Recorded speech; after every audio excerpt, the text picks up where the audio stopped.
Hello. My name is Vivian Halden. And 5 minutes before my mother stood up in front of our entire family and said I didn't deserve a single penny. I already knew. Because I'd seen the way her eyes skipped past me in the hallway. Because my name was missing from the guest list. Because silence has a sound, and my family had been practicing it for years. But what they didn't know was that I wasn't leaving that room empty-handed. The air inside the parlor felt heavy, like the walls themselves were holding their breath. I stood near the window, hands clasped in front of me, pretending the lace curtains could somehow hide me from what was about to happen. The lawyer adjusted his glasses and cleared his throat. My mother, Vera, sat perfectly still at the head of the table, her pearls catching the soft Oregon light. My father, Merrick, leaned back, detached, the kind of man who could sit through a storm and claim he never felt the rain. When the words came, they were sharp enough to split skin. She doesn't deserve a single penny. No hesitation. No tremor. Just a verdict. My father didn't speak, he only nodded, one slow, deliberate motion that told everyone whose side he was on. Across from me, Callista's smile curved like a blade. The room fell into a hush thick enough to choke on. I felt my pulse climb into my throat. For a moment, I thought the sound of it might echo off the oak panels. But no one noticed me. They looked past me, through me. The lawyer's eyes flicked down to his papers as if he could disappear inside them. I heard the faint tick of the old grandfather clock behind me, the same one my grandfather and I restored when I was 16. Every tick a reminder of what I had just lost. I wasn't forgotten.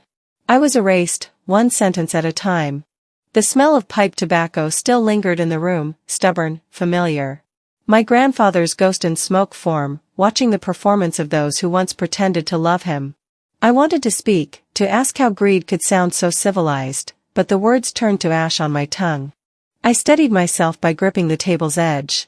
The varnish was smooth, cold under my fingertips. I forced a faint smile, the kind that fools no one, least of all me. I wouldn't cry. That would give them something to savor.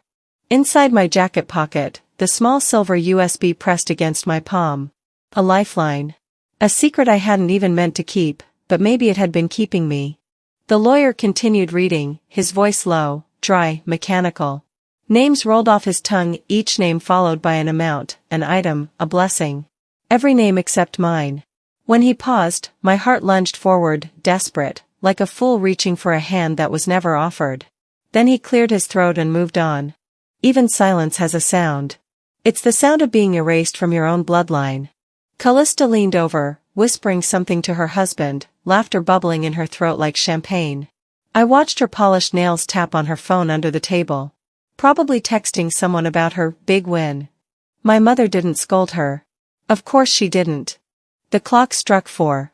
The chime vibrated through the room, sweet and cruel at the same time. I remembered the day I helped Grandpa fix it, how his hands shook, how he told me patience was a kind of love.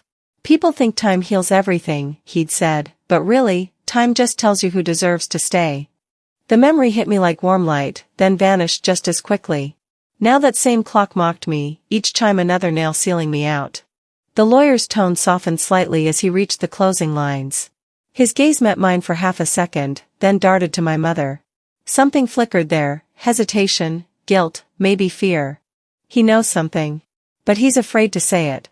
I glanced at the folder in front of him, edges too crisp, ink too new. My stomach tightened. The document had been changed. I didn't need proof, I could feel it in the pit of my being, the way a child feels the lie before she can name it. The weight of the USB in my pocket became heavier, alive. I had copied files from my grandfather's computer months before he died, emails, scanned notes, letters he dictated but never sent. I hadn't known why I saved them. Now, I did. When the reading ended, chairs scraped back, voices rose, the hum of polite congratulations filled the air like static. Vera stood, poised, unbothered, her hand resting lightly on my father's arm. "Let's be grateful for what he left us," she said, like a prayer. Like a victory speech. I wanted to laugh, to ask her if gratitude included deceit. But I stayed quiet. It was the kind of silence that didn't mean surrender, it meant strategy. As people began to file out, I caught the lawyer's sleeve. "Can I see the original copy?" I asked softly. His mouth opened, closed. That isn't necessary, Miss Halden." "Maybe not for you," I said. But for me, it's everything. He avoided my eyes again. That told me more than words ever could. I turned to my mother. Did Grandpa ever mention changing his will? She smiled thinly. Darling, he was old. He probably forgot what he said. You know how sentimental you can be. That's not an answer. It's the only one you're getting. Her voice had the warmth of a blade. I felt the cut but didn't bleed. The lawyer gathered his papers. Callista sauntered past me, perfume thick enough to make me dizzy. You really thought he'd leave it to you, she whispered. Sweetheart, you're good at many things. Just not being loved. The words landed like tiny darts. I didn't flinch. She wanted a reaction, I gave her none. Outside the parlor, I could hear the faint murmur of condolences, laughter even. The kind of laughter people use to bury guilt before it starts smelling. I looked once more at the table where my grandfather's name had been reduced to signatures and ink. Everyone looked satisfied. Everyone except me, and the man who couldn't meet my eyes. I stepped out onto the porch, the late afternoon wind cutting across my face. The sky above Ashland was pale gold, a color my grandfather once called honest light. I clutched my jacket pocket, feeling the shape of the USB, its edges pressing into my skin. They think I'll walk away quietly. But I still have the one thing they didn't count on, a record of the truth. I walked down the stone steps slowly, gently, each breath deeper than the one before. The door behind me closed with a soft click. It sounded like an ending, but maybe it was the start of something else. The air outside the house still held the taste of old dust and fading roses. I didn't know where to go, so I circled back when I saw the lights still burning through the lace curtains. My mother loved her gatherings neat and rehearsed, as if grief itself could be managed with hors d'oeuvres and a slideshow. The lawyer's car was gone, but the driveway was full again, neighbors, church friends, people who came to feed on family drama dressed as sympathy. Inside, the smell of expensive perfume mixed with coffee and champagne. A projector hummed. On the wall, my grandfather's life flashed in tidy squares, birthdays, graduations, family dinners. I stood in the corner, glass of untouched wine sweating in my hand. I waited to see my face. I waited too long. Every frame was a story I had lived but wasn't part of anymore. Callista blowing candles while I held the cake. Christmas morning with her unwrapping gifts, my body blurred behind the tree. I was there, but someone had trimmed me out like an imperfection. My throat burned, but my face stayed calm. Even in the history I lived, I'd been replaced by cleaner versions of the truth. My mother stood by the fireplace, talking to Mrs. Allen from down the street, voice syrupy sweet. You know Vivian, she said, as if I were not 3 feet away. She was always the distant one. Never really part of the fold. The words slid into me before I could brace for them. Distant. Unfolded. My fingers tightened around the glass until it trembled. I set it down before it shattered. She looked at me then, one quick, satisfied glance, and turned back to her guest. I walked toward the back door. The evening air cut clean through my blouse, cold and sharp. Outside, the porch lights cast halos across the lawn.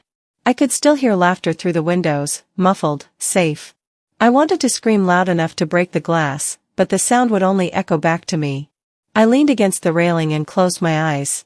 When I was 17, I skipped the winter dance to sit by my grandfather's hospital bed. He told me stories about his time in the Navy, about how silence could keep you alive if you learned when to hold it. Sometimes quiet is the strongest sound there is, he whispered. I had believed him. Now, standing in the cold, I wasn't so sure. Quiet didn't feel strong, it felt like disappearing slowly. The sliding door creaked behind me. Vivian, a familiar voice called. It was my father. His tie hung loose, his shoulders sagged as if decency weighed too much tonight. Come back inside. People are asking about you. About me, I said, or about the scandal of me. He sighed, avoiding my eyes. Don't make this harder than it already is. I smiled tightly. You mean harder for her? He didn't deny it. He never did. Back inside, Callista had taken the microphone to thank everyone for celebrating Grandpa's memory. Her voice wavered delicately on cue. He always said family meant everything to him. She looked straight at me as she said it. The guests clapped. The lie felt enormous. I found my mother near the buffet table, arranging plates that didn't need arranging. Why did you even let me come back here? I asked quietly. She didn't look up. I didn't. You just showed up. Right, I said. Like a bad habit. She finally met my gaze, her smile thin as glass. You've always had a flair for drama, Vivian. Maybe that's why he left things the way he did. You think you can rewrite love with ink and signatures? She tilted her head. I think perception is reality, and reality favors the prepared. My voice cracked, but I didn't let it break. I buried him with you. But apparently, that wasn't enough. The room quieted. A few guests turned to look, pretending not to. Callista's eyes widened, delighted by the performance. My father stepped closer, whispering, "Stop this, Viv. Please. Not here." "Why not here?" I said. "This is the stage you built." Vera motioned to the security guard near the door. He moved with polite hesitation, as if throwing out a family member required finesse. "You've caused enough shame," she said softly, but every word carried like a slap. "Please leave before this gets worse." For a second, I thought my knees might give out. But then something steadied inside me, the same quiet I learned in that hospital room. I picked up my coat from the chair. No suitcase, no bag. I hadn't planned to stay anyway. I walked past the guests, who parted in silence. The slideshow flickered behind me, the final photo freezing on my grandfather smiling beside Callista. My absence in that picture screamed louder than any accusation. Outside, the wind pressed against me like a warning. I didn't look back. Not once. My footsteps sounded too loud on the gravel driveway, every crunch a small act of defiance. Halfway down the hill, my phone vibrated in my coat. I expected another apology from some relative too cowardly to say it out loud. But it wasn't a message. It was a reminder, a calendar alert I had set months ago and forgotten. Grandpa's last message, 7 p.m. The time glowed on the screen, 6:59. I stopped walking. The sky above me was washed in deep indigo, the kind of color that always made him pause, saying it looked honest. I pulled out the USB from my pocket. Its surface caught the light from the street lamp, silver and small, almost fragile. Maybe this was what he meant by timing. Maybe he had known what they'd do. I slipped the USB into my laptop once I reached the small and near the main road. The screen came to life, humming softly. A folder appeared, labeled Halden_final. My hand hovered over the touchpad. Inside, there might be proof, or nothing. Either way, it was the only voice left that hadn't been edited. I clicked. The video started with a hiss, then the low hum of the room my grandfather had always called his study. For a second, the image flickered, bookshelves, sunlight cutting through the blinds, and his voice, steady but thin. "If you're watching this, Vivian," he said, "it means you've come back to the house. You always were the one who looked after things." I froze. My chest tightened so hard I forgot to breathe.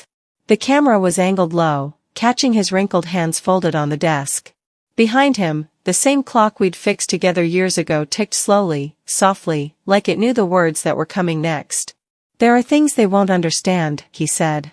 "But truth doesn't die because someone edits it." I sat there, staring at the screen until the light from my laptop dimmed. When it ended, the silence felt heavy enough to crush me. I pressed my palms together, whispering to no one, "I won't let them change you." 2 days later, the noise outside returned. My phone lit up with Callista's name. Not a message, just a notification from social media. She was live again. Curiosity or masochism, I wasn't sure which made me open it. She sat in a cafe downtown, sunshine bouncing off her hair, voice honey sweet. "Legacy is about resilience," she said to her followers. "Grandpa taught me that. He left me the house because he knew I'd keep it alive." She held up a gold key, smiling as hearts and comments flooded the screen. I felt the air leave my body. The house she was flaunting was the one where I had stayed up with him through seizures, where I rewrote his medical notes when he couldn't remember what pills he'd taken. Now it was a backdrop for her brand deals. She laughed into the camera. "It's not about money, it's about meaning. The kind of line that makes strangers adore you." I closed the stream. My reflection stared back from the dark screen, and for a moment, I didn't recognize her, the woman sitting alone, shoulders tight, jaw clenched, remembering every night spent helping a man die with dignity. Gently, I turned the laptop back on and opened my documents.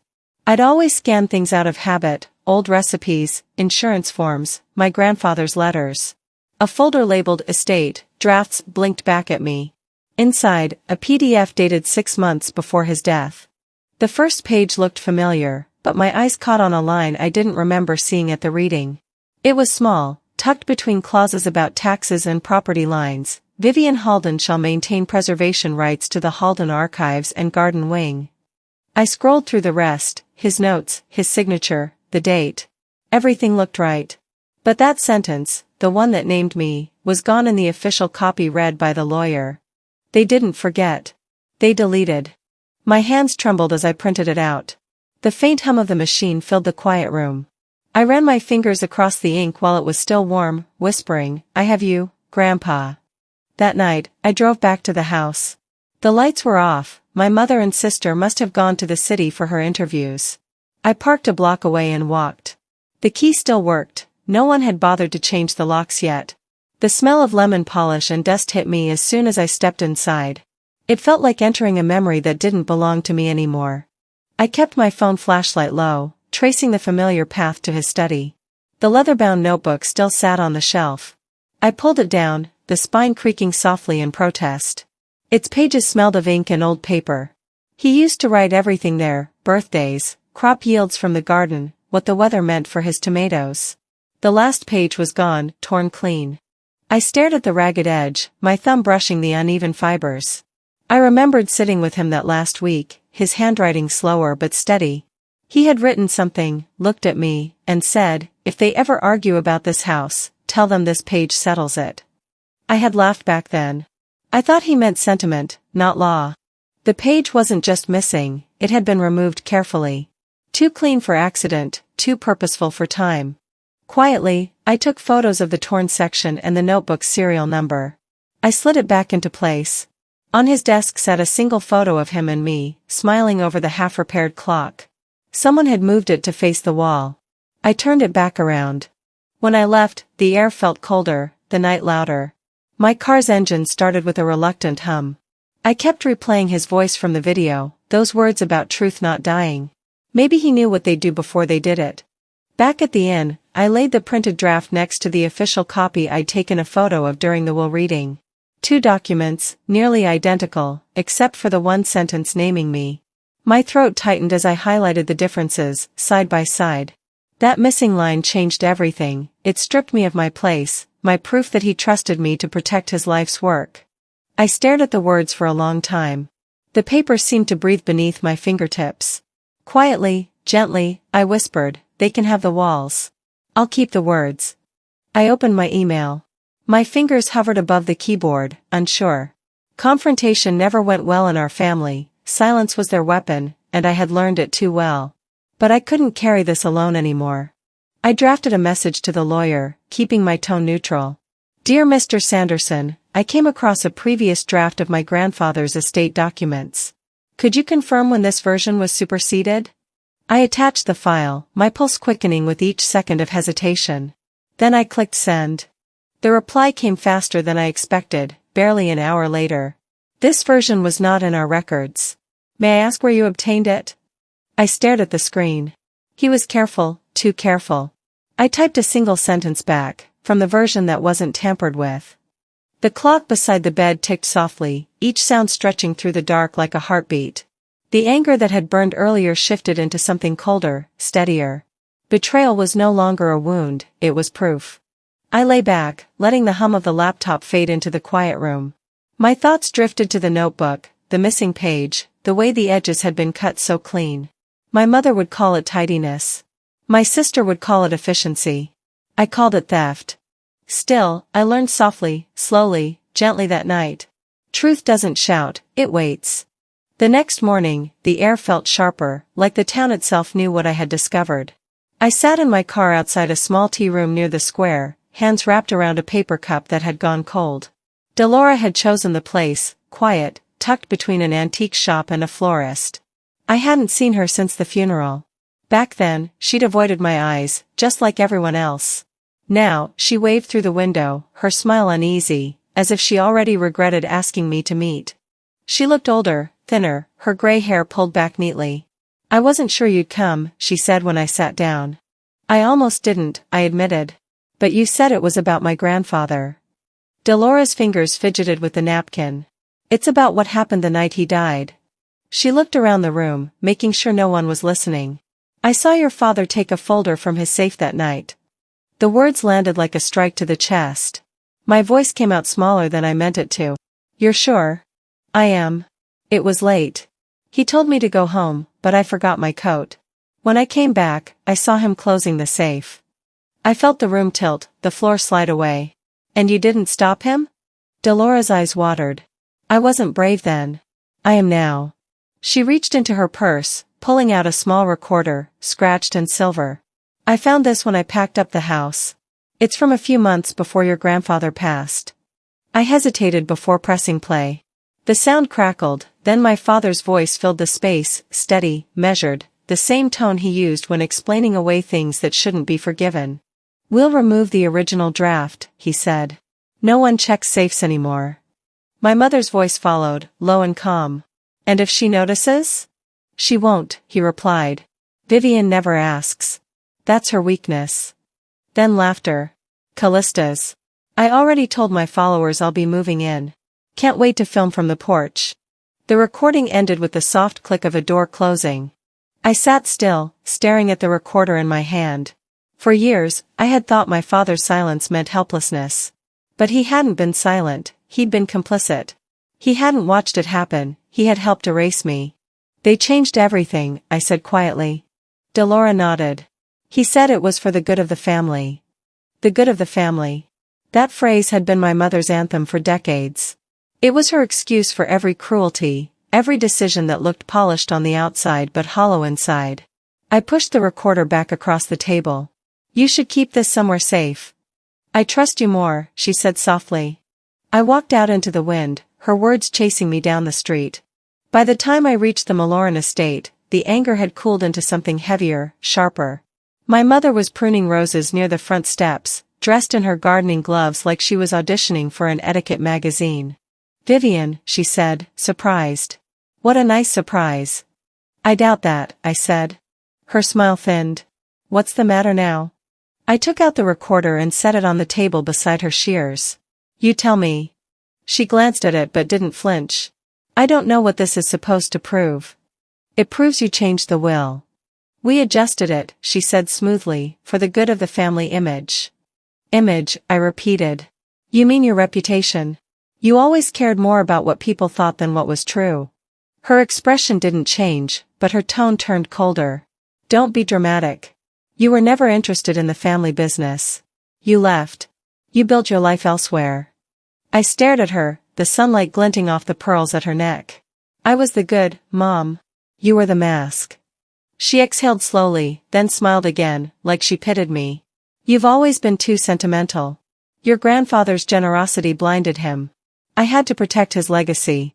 By rewriting it? By preserving it, she corrected. You think names on paper define love. They don't. Appearances do. It hit me then, the realization that she would never see what she'd done as wrong. She'd built her own truth and lived inside it, convincing everyone else to move in with her. My father appeared in the doorway, hands in his pockets. What's going on? She's accusing us again, Vera said lightly. He frowned. Vivian, this isn't the way to handle family issues. There's no issue, I said. Just theft. He shook his head. You're upset. Grief does strange things. Stop calling it grief, I said. Call it what it is, betrayal. Something flickered in his eyes then, a quick flash of guilt, gone before I could name it. He turned and went back inside without another word. Vera's voice softened. You should let this go, darling. It'll only hurt you. I'm not the one who should be hurt. Her hand brushed a rose petal to the ground. We all make sacrifices. I left before I said something I couldn't take back. Back at my apartment, I searched through my old phone backups, the kind of files most people forget they have. I scrolled through years of messages, birthdays, holidays, arguments that ended with silence. Then I saw it, a text from Callista, timestamped 2 weeks before the will reading. Mom says I'll definitely get the house. Can you believe that? The words glowed on the screen, proof wrapped in casual arrogance. I stared at it until my vision blurred. I forwarded the message to my email, my hands shaking not from shock, but from clarity. I opened a new message, subject line already forming in my head, for when silence is no longer safe. I attached the voice recording in Callista's text. My finger hovered over the send button. For years, I had been the quiet one, the steady one, the one who believed that patience was strength. But quiet hadn't protected me, it had buried me. I clicked send. The message whooshed out of the outbox, clean and final. I sat back, breathing slow, feeling the tremor in my hands ease. Softly, I said to the empty room, "Ghosts don't forget. They wait for someone brave enough to open the door." The next morning, the light through my blinds was too sharp, cutting across the room like a blade. I hadn't slept. Every time I closed my eyes, I heard their voices on that recording, my father's calm deceit, my mother's precision, my sister's laughter. They spoke as if I were a problem to solve, not a person to protect. But ghosts don't forget, and I wasn't a ghost anymore. By 8 o'clock, I was standing outside a small office on Main Street, the kind of place where the carpet smelled faintly of coffee and the secretary smiled because it was her job, not because she cared. My lawyer, Mr. Sanderson, greeted me with tired politeness. "Vivian, come in. You said this was about the estate." I nodded, setting my laptop, a portable hard drive, and a folder of printouts on his desk. My voice came out steady, even though my hands shook. "I've been documenting everything. Emails. Drafts. Notes. Since the day my grandfather started forgetting names, but never mine." He leaned back, studying me for a moment. "You think the current will isn't authentic?" "I know it isn't." I opened my laptop and pulled up the files. He left a message. A recording. "There are documents that don't match. And I have proof that one clause was deleted, the part naming me as custodian of the archives." He skimmed through the papers. "If what you're saying is true, this alone undermines the current version. But we'll need more than suspicion. We'll need the original data source." I handed him the USB. "It's all here." He saved everything to a backup drive. "The problem is, someone thought digital meant disposable." His eyes narrowed slightly. "You realize this could turn into a public fight?" I smiled without humor. "It's already a public lie." He nodded slowly, opening a new document on his screen. "Then let's talk strategy, what's legal, what's emotional leverage. Because sometimes the court of opinion does more damage than any judge." He was right. People like my mother didn't fear the law. They feared being seen. When I left his office, the afternoon air felt heavy, thick with the kind of quiet that comes before a storm. I walked to my car and sat there for a long time, scrolling through my cloud backups on my phone. Then, a name popped up, an old email thread between my grandfather and me. The subject line, "Final Revision Notes, for Vivian's Trust." It was dated 2 months before he died. I opened it, heart pounding. The message was short, his words simple, adding language for preservation rights. "You'll need this one day." Attached was a file, estate plan_V3. But when I checked my sent folder, it wasn't there. It had been deleted, not archived. I forwarded the email to my personal account and stared at the screen. Someone had tried to erase this too. Quietly, I whispered, "Not this time." I sent the document to Mr. Sanderson. Within minutes, my phone buzzed. His reply, "Got it. This changes everything." My eyes filled, but I didn't cry. The feeling was too deep for tears, more like a pulse, slow and certain. Later that night, I sat at my small kitchen table, the one I had sanded myself, the smell of coffee grounding me. I opened my grandfather's notebook again, the one missing its final page, and traced the ink left behind. I could almost hear his voice. "If they ever doubt, this is where the truth lives." The room felt alive with memory. I saw him at his desk, the window open, the hum of cicadas in the background. He had placed the notebook in my hands and said, "The porch belongs to the one who sits through every season." Back then, I'd thought he was talking about gardening. Now I understood, he meant endurance. He believed I would wait long enough to see what others wanted hidden. The next morning, I drove back to the estate. Not as a daughter this time, but as someone reclaiming what was stolen. The front gate squeaked when I pushed it open. I could see my mother through the kitchen window, slicing fruit with the same composure she used to slice people apart. My father sat at the counter, reading the paper like he hadn't helped rewrite my life. I knocked once and walked in. "Vivian," my mother said, startled but quick to recover. "You should have called first." "I didn't come for tea." I laid the printed email on the counter. "Recognize this?" She looked at it briefly, her lips tightening. You're still digging through old ghosts. It's a conversation between Grandpa and me. His final revision. You deleted it, didn't you? Watch your tone, she warned. You're making accusations you can't prove. I don't have to prove them to you. My father folded the newspaper. Vivian, what do you want from us? The truth, I said. But since you won't give it, I'll settle for justice. Vera sighed, resting her knife on the cutting board. You were always too emotional. Do you really think anyone will believe you over your own family? I met her gaze. They will when they see what he wrote about me. Her hand twitched, just slightly. It was the first real crack I'd seen in her mask. I walked through the house, ignoring her protests. The piano in the front room sat closed, dust coating the keys. Grandpa used to play while I read beside him. The sound was always uneven, but it filled the rooms with something real, something this place had lost. I left the printed email on the piano bench, face up. The subject line read, Vivian's trust, final. When I turned back, my mother was standing in the doorway, her expression unreadable.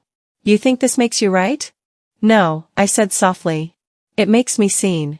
She didn't follow me when I left. Outside, the wind rustled through the trees, carrying the faint scent of lilac. I paused at the porch steps, looking at the carved initials near the railing, mine and his.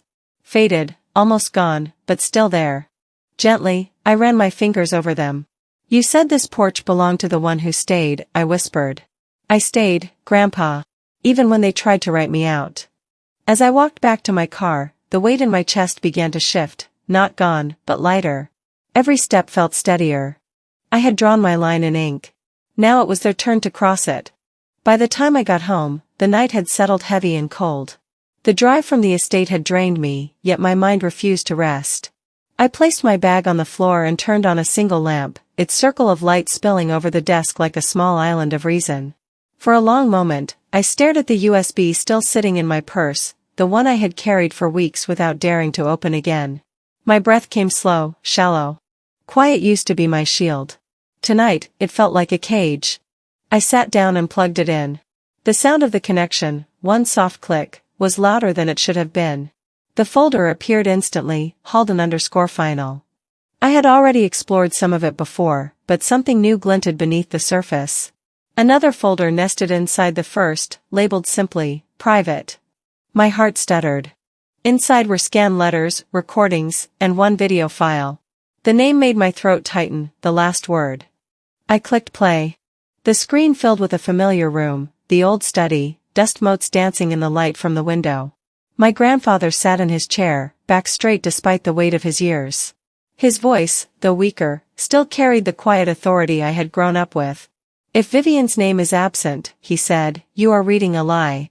He paused, breathing slowly, the sound rasping like the last turn of a clock's gear.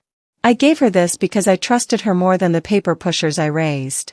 His mouth curved slightly, the shadow of a smile. You'll know what to do when it matters. When the video ended, the silence roared. I pressed my palm to my lips, fighting the tremor that rose in my chest. My tears came quietly, not from sadness but from something deeper, recognition. He had believed me capable, long before anyone else ever did. Gently, I replayed the final seconds. His eyes looked straight into the camera, into me.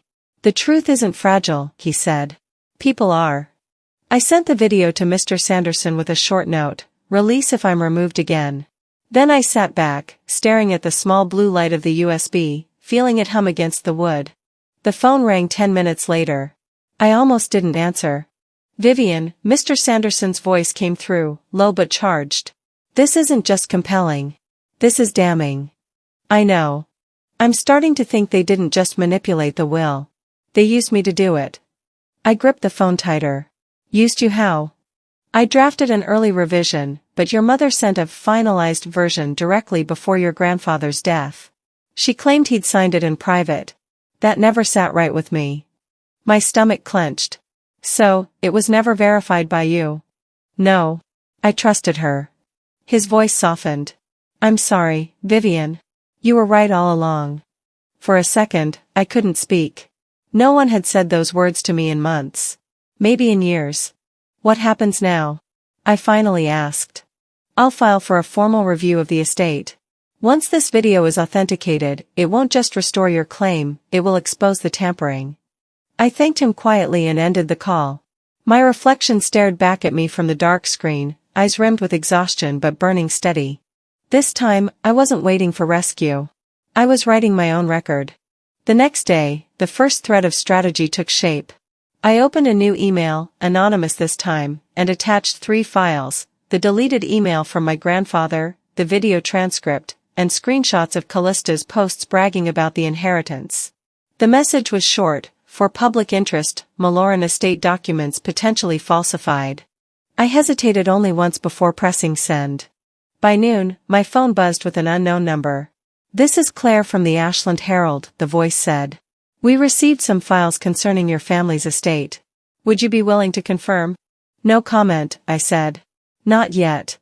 "Understood. Off the record, it's quite a story." Her tone was careful, professional, but I could hear the spark of curiosity underneath. By evening, the headline appeared online: Maloran family scandal. Was Ashland's estate queen disinherited illegally? The words blinked across my screen like a beacon. I didn't celebrate. I didn't even smile. I just sat still, listening to the faint hum of my refrigerator, the tick of my clock, the steady rhythm of my own breath. It wasn't vengeance, it was equilibrium. I made tea and carried the mug to the window. The city lights shimmered through the rain, soft and distant. Somewhere out there, my mother's phone would be lighting up, too. I pictured her face when she saw the headline, how she'd reach for control like a drowning woman reaching for air. She'd call my father first. Then Callista. They'd scramble for explanations, for words like misunderstanding and technical error. They'd remind themselves that appearances could still be salvaged. But for the first time, they were the ones trapped under the weight of truth. Gently, I whispered, "Let them feel what silence sounds like." The next morning, Mr. Sanderson called again. His voice carried both exhaustion and awe. "You set something in motion," he said. "The court has ordered a preliminary review. They want to see every version of the will, digital and physical." "So it's official?" I asked. "It's beginning." He hesitated. "You've done more than most people would dare, Vivian." "I didn't dare," I said softly. "I endured." When the call ended, I sat down at my desk again. The same USB rested there, dull now, unremarkable. But it had changed everything. I copied its contents onto a separate drive, labeled it Halden Evidence, and locked it away. That night, I opened my journal for the first time in months. My handwriting shook, but the words came steady: "Justice isn't loud. It just outlives the lies." I thought about my grandfather's phrase, "The truth isn't fragile." He was right. The fragile ones were the people who built their world out of deceit, too afraid to let light in. As I closed the notebook, I realized I wasn't angry anymore. Not in the way I had been. Anger was a spark, it burned hot and brief. What I felt now was something colder, cleaner. Resolve. At midnight, I checked the Herald again. The story had been shared over 2,000 times. Underneath, comments poured in, some cruel, most kind, a few simply curious. One line stood out: "Finally, someone in that family speaks up."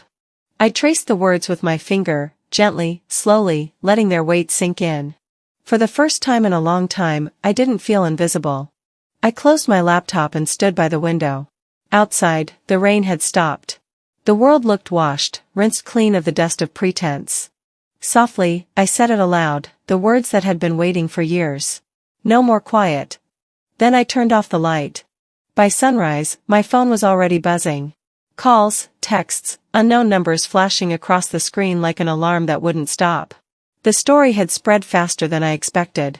Friends I hadn't heard from in years sent messages that began with, "Are you okay?" and ended with, "You were brave to do that." But beneath every word, I could feel it, the storm I had invited. By mid-morning, I knew where the first lightning would strike. Vera Maloran did not believe in silence when her image was at stake. I watched the press conference online, her standing in the rose garden, voice calm, face arranged in practiced disappointment. "I'm deeply saddened by recent misrepresentations," she said. "Our family has always acted in good faith. I only hope my daughter finds peace." Peace? The word tasted bitter. I called the journalist from the Herald. "Let them talk," I said. "I have something they don't, a paper trail written in my grandfather's hand." The next step wasn't about rage. It was about proof. I drove to the estate that afternoon, not to confront, but to collect. The gates were still open, and the gardeners nodded politely, pretending not to know my name. Inside, the house was too quiet. A museum of curated memories. I went straight to the library, to the tall shelf where my grandfather had kept the old novels he loved more for the smell than the words. One book had always stood out, a thick leather volume titled All the Quiet Things That Matter. He used to joke that the title sounded like something he would have written himself. I pulled it down, dust scattering softly into the air. My hands trembled as I flipped through the pages. There, folded between two yellowed sheets, was a single envelope sealed in wax. The script across the front was unmistakable, his handwriting, slanted but confident, last revision. My breath caught. I broke the seal and unfolded the paper.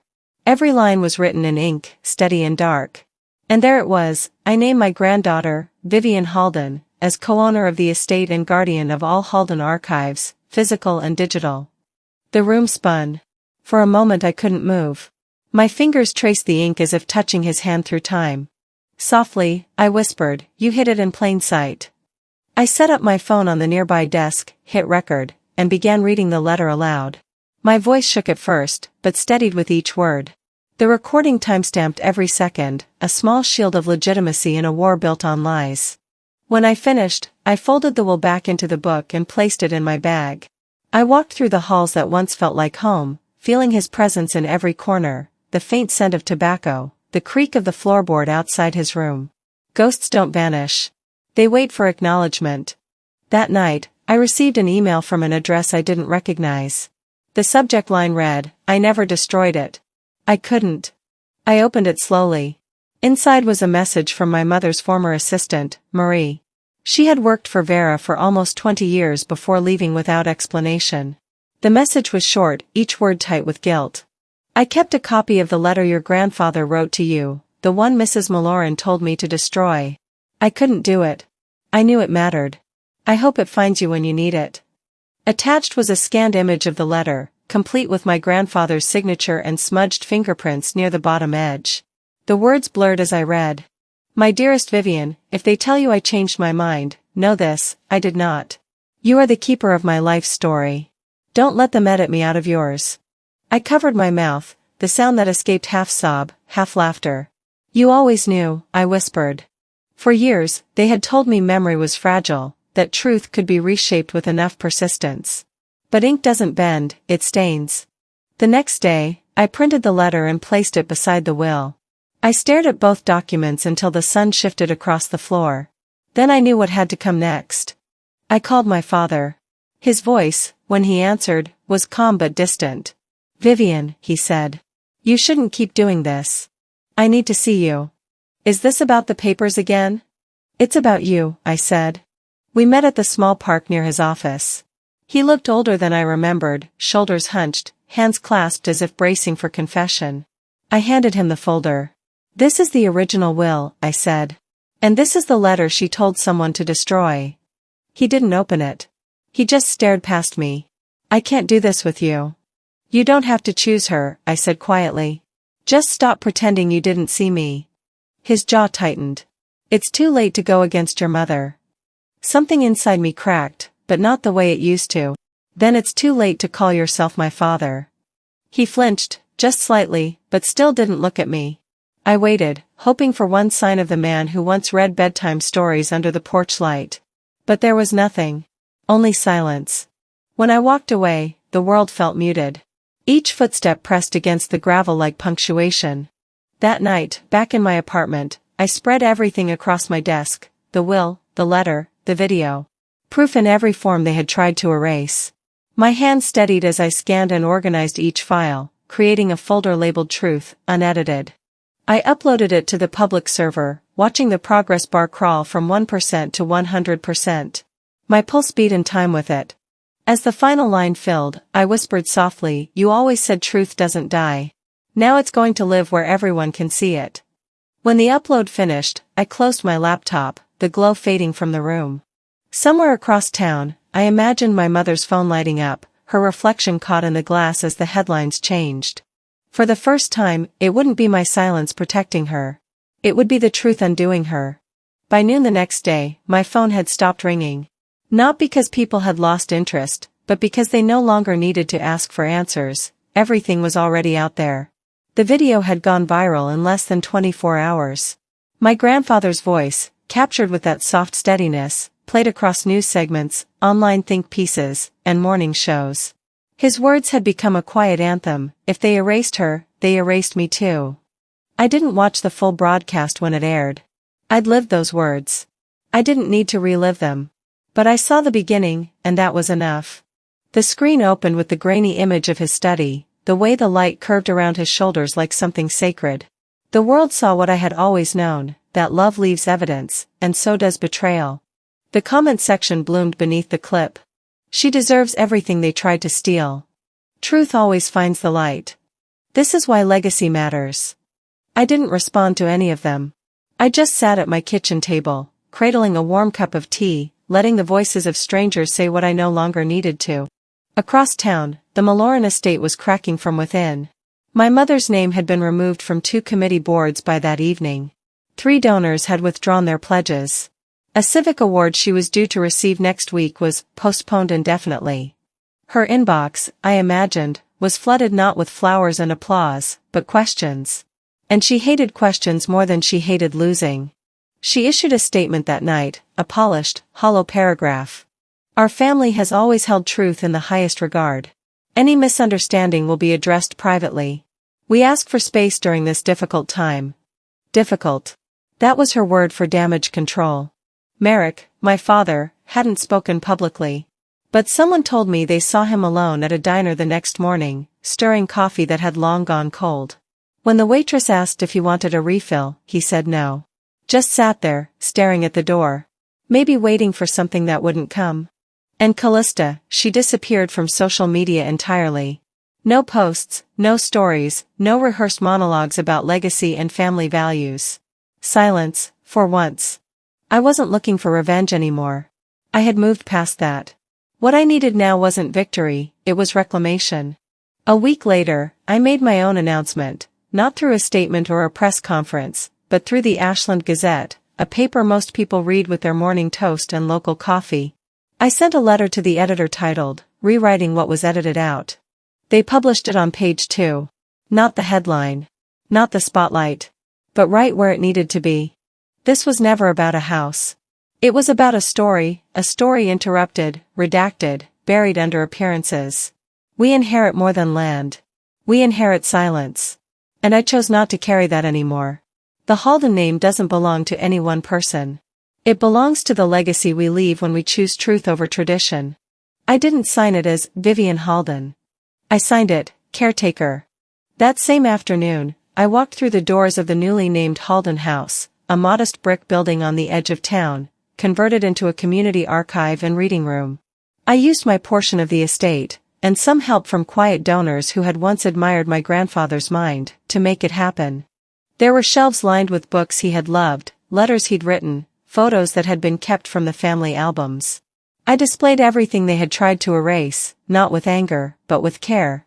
On the back wall hung one photo, just one, of him and me, sitting on the porch steps, our foreheads pressed together like a shared secret. I opened the space with no ribbon cutting, no speeches. Just a soft note pinned to the door, for those whose stories were interrupted. Come finish yours here. People came slowly at first. Then more. Teachers, veterans, women who had been told their voices were too loud or too complicated. A retired librarian donated her collection of local history books. A teenager left a folded poem on the table by the window. I let the house fill with their voices. At the end of the week, a small group gathered in the main room. We read from journals, from letters found in attics, from memories stitched into paper. There was laughter, and tears, and something softer, release. As the sun dipped low, the front door creaked open. I looked up, expecting another neighbor. It was Callista. She stood in the doorway, arms hanging loose at her sides, eyes red, hands empty. Delora leaned in behind me. She came alone, she whispered. Maybe this time, she's not here to take. I didn't move toward her. Didn't speak. Callista stepped inside, her gaze scanning the room. Then she saw the photo on the wall. Her breath hitched. She walked over, slowly, as if unsure her feet would hold her. She stared for a long time. Then she turned to me. Her voice barely carried. "He loved you more?" I hated that. I didn't correct her. I didn't say, "He didn't love me more. He trusted me differently." Instead, I said, "He loved us differently." She nodded once, then sat down at the table with the others. Not as a guest of honor. Just another story looking for a place to land. The night ended quietly. No confrontation. No declarations. Just peace. Soft peace. I stood in the doorway after everyone had gone. The room smelled of old books, lemon polish, and something new, possibility. For the first time, I wasn't protecting the past. I was living the future it made possible. The morning light filtered through the curtains like it had been waiting for me. Not bright, not loud, just enough. I arrived at Halden House before anyone else, the gravel crunching beneath my shoes in a rhythm that felt more familiar than strange. I slipped them off at the porch, walked barefoot across the cool stone floor, and stepped out into the garden. The roses were still damp with dew. Their petals looked heavier than they were, drooping as if they, too, had carried years of silence. I walked slowly, my fingers brushing their edges, not to gather, not to prune, just to acknowledge. Some things don't need tending. They just need to be witnessed. In my hand was a letter I hadn't read yet. It was addressed, to whatever silence comes next. I had written it the night before, not for anyone else, but for the part of me that still paused in doorways, unsure if I was welcome. Inside the reading room, I stood before his portrait. Not the one that hung in city buildings or history books. This one was different. More real. He looked tired in it, but kind. The same way he'd looked in the mornings when I made him tea, quiet between us, no performances. I opened the letter and read it aloud. Not loudly. Not dramatically. Just steadily. "You were never meant to win them back. You were meant to remember who you are." The words filled the room, and something in my chest eased. I didn't get justice, not in the way people imagine it, not the courtroom kind. But I got clarity. And maybe that was better. I didn't need revenge. I needed roots. The day moved slowly after that. I swept the floor, rearranged a few shelves, watered the herbs out front. It wasn't about productivity, it was about being present in a space that no longer rejected me. Vera didn't come. Neither did Merrick. But flowers arrived around noon. Simple white lilies in a plain glass vase. No card. No signature. Just the flowers. I placed them near the fireplace, not out of sentiment, but because they looked like they belonged there. Quiet beauty, no explanations. Later, the front door creaked open again. I didn't check the clock. I already knew who it would be. Callista stood in the threshold, dressed in jeans and a wrinkled sweatshirt, hair pulled back, face bare.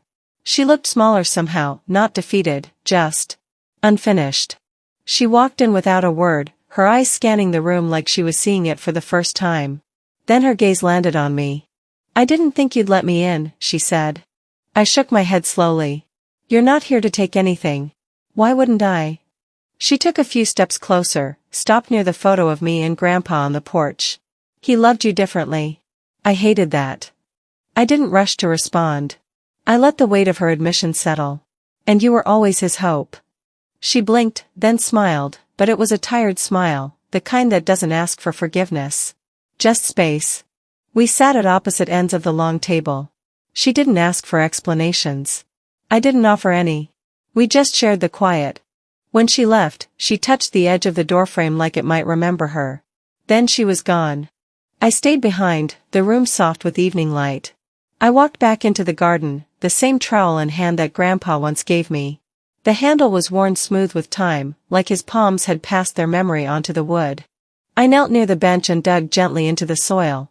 Not deeply, just enough. I placed the rosebush into the hole, its roots curled tight like a secret finally spoken. In the distance, wind moved through the trees like a whisper. I watered the roots in silence. I remembered him kneeling beside me once, hands in the dirt, saying, "Grow what they didn't think you could." It wasn't just about flowers. It never had been. As I stood, brushing the soil from my knees, a voice broke the quiet. "Hi." A small boy stood at the gate, clutching a library card in one hand and a worn-out book in the other. His eyes were wide, hopeful. I smiled. "You here to return that?" He nodded, stepping closer. And maybe check out a new one. I opened the door, letting him pass through. They buried me with words. I chose to bloom in silence. And maybe that's what this was always about. Not reclaiming what was stolen, but remembering what was never truly lost. Because sometimes, healing doesn't come in courtrooms or apologies. It comes in quiet rooms, soft soil, and a truth you no longer need permission to tell. What would you do if your own family tried to rewrite your name out of the story? Would you stay silent, or write your version anyway? If this story moved you, leave a comment below. I read every one. And don't forget to subscribe for more stories like this, quiet, honest, and powerful. See you in the next chapter.